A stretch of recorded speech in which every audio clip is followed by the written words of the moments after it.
로마서 1장 3절부터 7절 말씀 같이 읽겠습니다. 그의 아들에 관하여 말하면 육신으로는 다윗의 혈통에서 나셨고 성결의 영으로는 죽은 자들 가운데서 부활하사 능력으로 하나님의 아들로 선포되셨으니 곧 우리 주 예수 그리스도시니라. 그로 말미암아 우리가 은혜와 사도의 직분을 받아 그의 이름을 위하여 모든 이방인 중에서 믿어 순종하게 하나니 너희도 그들 중에서 예수 그리스도의 것으로 부르심을 받은 자니라. 로마에서 하나님의 사랑하심을 받고 성도로 부르심을 받은 모든 자에게 하나님 우리 아버지와 주 예수 그리스도로부터 은혜와 평강이 있기를 원하노라. 아멘. 로마서 두 번째 시간으로 복음에 대한 말씀을 나누도록 하겠습니다. 지난 시간에 로마서를 시작하면서 또 복음에 대해서 말씀을 드렸습니다. 종은 복음을 그대로 전하는 자다. 그런데 복음은 모든 사람에게 기쁜 소식이 아니라 오직 선택하신 자기 백성들에게만 기쁜 소식이다라고 말씀을 드렸습니다. 선택되지 아니한 사람, 즉 성령을 통해서 복음의 의미를 깨닫지 못한 사람들에게는 복음이 인간의 어떤 본성, 인간의 생각, 인간의 욕심 이런 모든 것들과 부딪히는 걸림돌 역할을 할 뿐입니다. 하나님은 성령을 보내셔서 그러한 인간의 본성을 극복하게 하십니다. 즉 인간이 이해할 수 없는 비밀을 이해하도록 하십니다. 그래서 복음은 구별의 기능을 포함하고 있다. 복음이 있는 곳에는 믿는 자와 믿지 않는 자, 구원받는 자와 구원받지 못하는 자 이렇게 구분의 역할을 한다라고 말씀을 드렸습니다. 그런데 여기서 복음을 전하는 종의 입장에서 아주 난처한 일이 발생을 합니다. 복음이 인간의 그러한 본성과 부딪히다 보니 복음을 전할 뿐인 종에게 엄청난 핍박과 욕이 들어온다는 거예요. 복음을 하나님의 말씀이 아니라 사람의 말로 들어버리기 때문에 한 인간의 고집과 사상으로 여기고 핍박을 하게 되는 것입니다. 그럼에도 불구하고 복음만을 그대로 전하기를 포기하지 말아야 할 사람이 바로 종이고, 종은 오늘날 복음의 비밀을 맡은 모든 자를 포함하고 있습니다. 종은 주인이 자신을 마음껏 부려먹도록, 다시 말하면 사용할 수 있도록 자기를 맡긴 자예요. 주인을 위해 존재하는 몸이고 자기 자신을 위해 존재하는 몸으로 여기지 않습니다. 그렇다면 주님의 종, 넓게 그리스도인도 마찬가지입니다. 우리의 몸은 복음의 도구로 사용되어져야 할 몸이라는 거예요. 아들이 사용하시도록 맡긴 몸이기 때문에 내 몸이 아닌 것을 가지고 내 뜻대로 안 된다고 답답해하거나 불평하거나 안타까워하기보다는 이 자리에서 내가 할 일이 무엇인가를 생각하는 것이 우리 성도로서 당연한 자세입니다. 그렇다면 복음이 무엇인가? 2절에서 복음은 아들에 대한 약속이라고 말했는데, 그러면 그 아들이 어떤 분인가를 오늘 말씀하고 있습니다. 3절 4절에 그의 아들에 관하여 말하면 이렇게 시작해서 육신으로는 다윗의 혈통에서 나셨고 성결의 영으로는 죽은 자들 가운데서 부활하사 능력으로 하나님의 아들로 선포되셨으니 곧 우리 주 예수 그리스도시니라 이렇게 말합니다. 아들은 육신으로는 다윗의 혈통으로 나셨고, 이것은 아들이 왕가의 후손이라는 의미로 하는 말이 아니에요. 예수님은 육신의 모금으로 죽으심을 당할 몸으로 오셨다는 거예요. 다윗의 혈통으로 오신 몸이 죽었다는 것은 결국 다윗의 혈통에 포함된 모든 인간의 죽음을 선언한 거예요. 인간의 혈통인 육신을 죽음을 안고 이 땅에 태어날 뿐이다. 태어나고 커가면서 자기의 포부와 야망을 가진 채 그것을 이루기 위해서 열심히 뛰지만 결국은 죽어야 할 육신이라는 거예요. 야망을 이루면 뭐합니까? 죽음 앞에서 아무것도 아니에요. 이것이 다육의 혈통으로 난, 다시 말하면 모든 인간은 육신의 삶의 결론입니다. 그러나 예수님은 이렇게 말하죠. 성결의 영으로 죽은 자 가운데서 부활하여 아들로 인정되셨다. 육신으로는 죽으시고 성령으로는 다시 부활하셔서 아들로 인정된 모습을 보여주신 것은 앞으로 하나님의 아들로 인정받은 모든 자들 역시 참 아들이신 예수 그리스도께서 살았던 그러한 인생을 살아갈 수밖에 없음을 보여주기 위함입니다. 그런데 어떻게 믿습니다 라는 말 한마디로 아들이 되었다고 할 수 있습니까? 죽으시고 부활하신 주님의 길에 나 삶을 맡기지 않고서는 우리가 하나님의 자녀라고 말할 수 없음을 여기서 알아야 돼요. 결론적으로 복음이란 주님의 길에 주님 가신 길 나도 갈 수 있다. 이 자신을 맡기고 순종함으로써 부활하신 주님과 같이 영원한 생명에 참여하게 되는 것. 이것이 바로 주님의 자녀예요. 또 주님께 맡겼다라고 말할 수 있습니다. 하나님의 아들이 되었다는 것은 참 아들이신 예수님과 동일하게 성결의 영으로 부활하고 영생을 얻은 자가 되었음을 말합니다. 그러나 거기에는 육신의 죽음까지 포함되어 있다라는 거예요. 실제 육신의 죽음을 의미하는 것이 아니라 십자가 아래서 나의 죽음을 선언하는 거예요. 나는 죽고 예수만 사는 거예요. 그리고 육신의 매인자로 살아가지 않는 겁니다. 이렇게 살아가지 못하기 때문에 우리 인생이 항상 답답하고 걱정, 근심, 염려가 떠나지 않습니다. 그런데 5절부터 보면 복음에 대한 중요한 문제를 언급하고 있어요. 5절, 6절.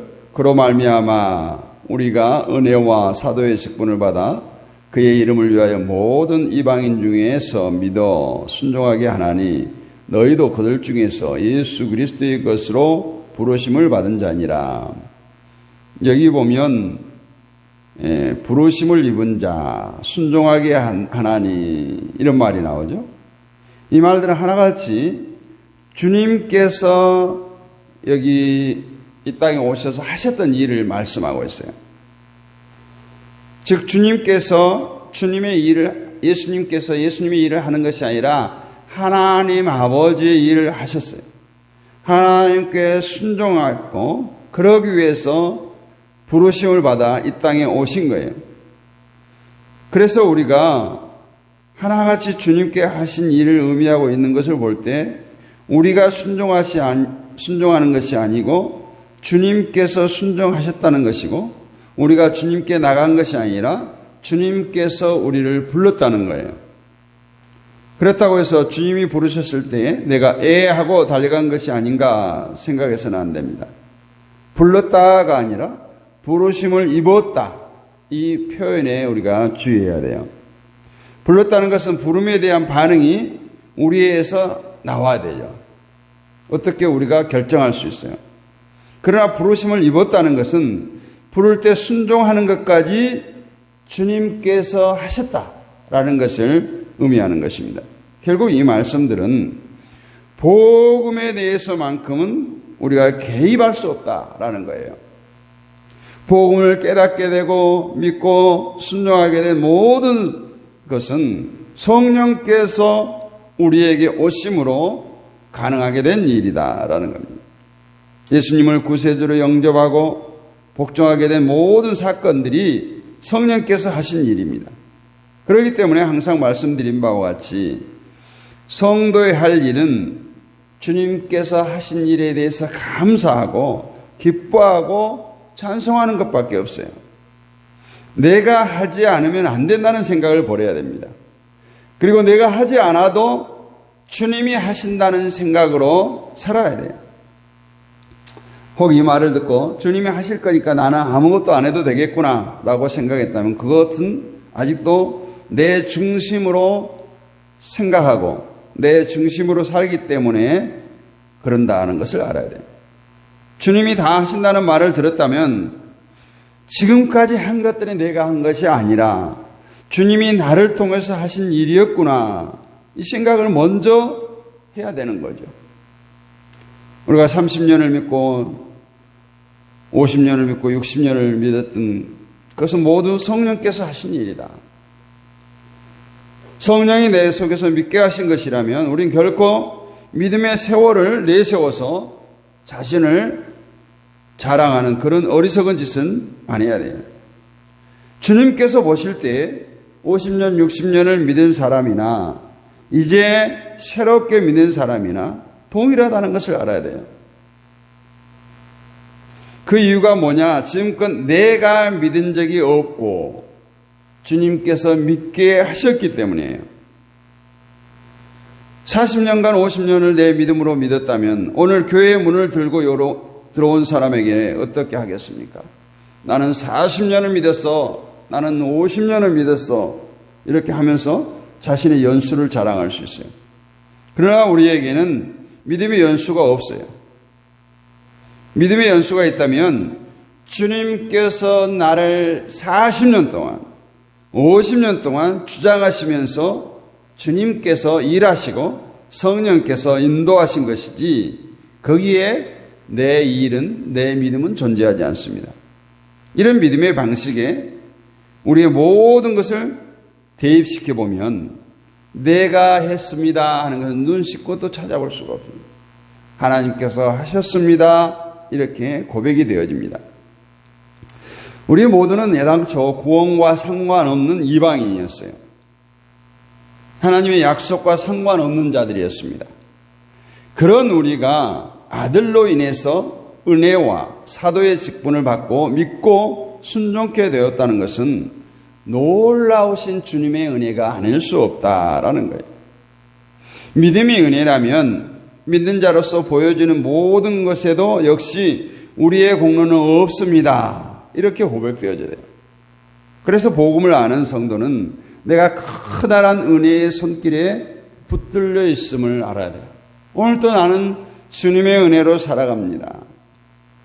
그래서 하나님을 아는 것과 아들을 아는 것은 개별적인 알미 아니에요. 하나님을 아는 것이 곧 예수님을 아는 것이고 예수님을 아는 것이 곧 하나님을 아는 것입니다. 그런데 한국 교회에는 신앙을 모두 하나님보다는 교회와 연관지어서 강조하다 보니까 전혀 예수님과 상관없는 그런 잘못된 크리스찬을 잔뜩 양성하고 있는 실정이에요. 나름대로 열심히 하고 있는 사람들을 왜 욕하느냐? 나무라지 말라. 열심히 하고 있지 않느냐? 그런데 그것들이 주님을 위한 것이 아니라 하나님을 위한 것이 아니라 교회를 위한 것이기 때문에 설사 우리가 집을 팔아서 건축하는데 헌금을 드렸다고 해요. 그것이 주님과 상관없는 일이라면 얼마나 억울하겠어요. 교회를 위한 것이 주님을 위한 것이 아니냐. 근데 그 마음속에 우리가 구원과 아무런 상관없이 이방인과 불과했던 우리가 주님의 은혜를 입고 부르심을 입어서 구원받게 된 이 사실을 까맣게 잊어버리고 우리는 하나님께 예배드린다고 교회로 모이면서도 이러한 은혜를 무시한 채 모이면 그 모임이, 그 예배가 예배일 수 없다라는 거예요. 오늘 우리는 다시 한번 내가 복음을 알게 되고 하나님의 아들을 알게 되고 믿어지게 되고 순종하게 된 것이 예수께서 부활 승천하시고 보혜사 성령께서 우리에게 오셔서 되어진 기적임을 믿으시기를 원합니다. 그렇기 때문에 우리가 정말 내 전 재산을 드릴 수 있는 마음이 거기서 온 거예요. 그냥 눈치 보고 뭐 책정해서 이것이 아니라 정말 주님이 나를 위해서 죽으신 것 같이 나도 주님을 위해서 죽겠습니다. 그런 희생을 담아서 드리는 예물, 그런 희생의 마음으로 드리는 예배가 참 예배고 복음에 합당한 성도의 모습입니다. 오늘 우리가 찬송했어요. 예수로 나의 구주 삼고 보혈과 피로서 거듭나니 세상에 나는 간 곳 없고 구속한 주만 보이도다. 정말 그렇게 삽니까? 세상에 나는 간 곳이 없고 내 삶의 현장에, 내 예배 현장에 나를 구속하신 주님만 드러내고 주님만 보입니까? 이 기적이 이방인과 같았던, 이방인에 불과했던 나에게 주어진 사실에 대해서 우리는 정말 감사하고 기뻐하며 살아가야 할 줄로 믿습니다. 이것이 복음의 은혜를 받은 성도의 모습이에요. 로마는 당시로 말하면 정말 기독교와는 하나 될 수 없는 존재들이에요. 오히려 기독교를 박해했던, 로마가 그 당시 유럽 전역을 지배하면서 기독교를 박해했던 그러한 나라인데, 오늘 사도 바울은 로마를 향해서 지금 이 말씀을 전하고 있어요. 기적 같지 않습니까? 이방인 그들을